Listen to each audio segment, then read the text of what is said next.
یہ کہ ابو سفیان کو پتہ چل گیا کہیں سے، مخبریاں پہلے بھی ہوتی تھی، آج بھی ہوتی ہیں، ادھر کی ادھر کی، یہ چلتا ہے، کہیں سے مخبری ہو۔ ابو سفیان نے فوراً مکہ مکرمہ میں ابو جہل کے پاس قاصد بھیجا اور کہا کہ بھائی ہمارا تجارتی قافلہ آ رہا ہے، کروڑوں روپے کا، اربوں روپے کا مال ہے، فوراً ہماری مدد کے لیے پہنچو۔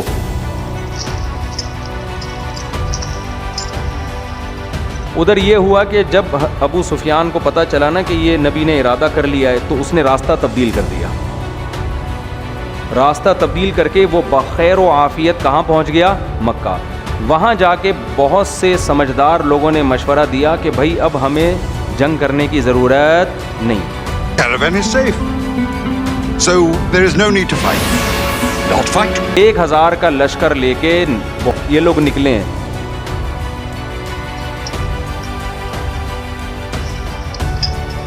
کیا ہوا ہے کہ یہ بدر کے مقام پہ پہنچ گئے، اب صحابہ کے پاس واپسی کا آپشن ختم، اب تو جا ہی نہیں سکتے واپس، اب سوائے اس کے کہ اس سے لڑیں، اس لشکر سے جو تعداد میں زیادہ، اسلحے میں زیادہ، تو اسباب کی دنیا میں ممکن نہیں تھا۔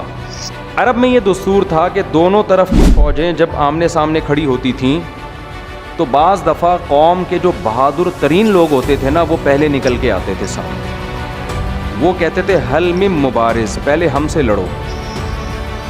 یہ بڑا نعرہ ہوتا تھا، اس لیے کہ مطلب یہ ہے کہ جب تک ہمارے مقابلے میں کوئی آ کے ہم سے لڑے، ہم قتل ہو جائیں یا وہ قتل ہو جائے۔ ادھر سے 3 انصاری صحابی نکل کے آئے سامنے، 3 انصاری صحابی، انہوں نے کہا نا نا نا نا نا، اب جب لڑائی ہوگی تو ہمیں ہمارے جیسے لوگ چاہیے، سمجھ رہے ہیں نا، ان سے لڑنے میں مزہ نہیں آئے گا۔ رسول اللہ صلی اللہ علیہ وسلم نے حضرت ابو عبیدہ، حضرت جعفر طیار رضی اللہ تعالی عنہ، آپ نے حضرت علی رضی اللہ تعالی عنہ، حضرت علی بھی نبی کے چچا زاد اور حضرت جعفر طیار بھی نبی کے چچا زاد اور حضرت ابو عبیدہ بھی نبی کے رشتہ دار۔ لڑائی شروع ہوئی ہے تو حضرت علی اور حضرت حمزہ نے ان 2 کا انا للہ کر دیا، ان 2 کو قتل کر دی، انا للہ تو نہیں کہنا چاہیے کافروں کے لیے، ان 2 کو جان سے مار دیا۔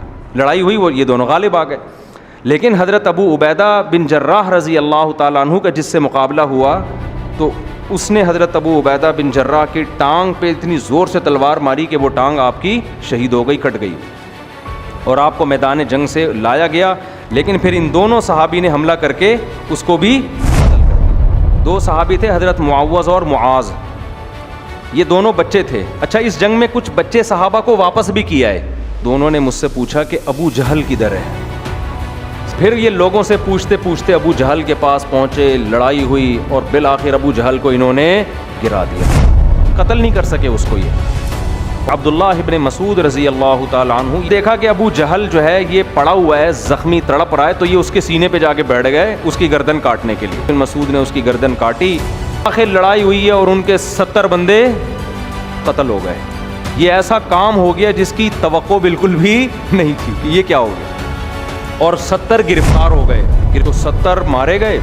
جب وہ 70 مارے گئے ان کی لاشوں کو کنویں میں ڈالا گیا، پھر آپ صلی اللہ علیہ وسلم نے ان لاشوں سے خطاب کیا۔ حضرت عمر کھڑے تھے، عرض کیا یا رسول اللہ کیا یہ سن رہے ہیں؟ یہ تو مردے ہیں۔ نبی نے فرمایا یہ تم سے زیادہ سن رہے ہیں، آج کے دن یہ تم سے زیادہ سن رہے ہیں۔ 70 آدمی ہو گئے گرفتار، اب ان 70 کو کرنا کیا ہے یہ مشورہ ہوا، ٹھیک ہے نا۔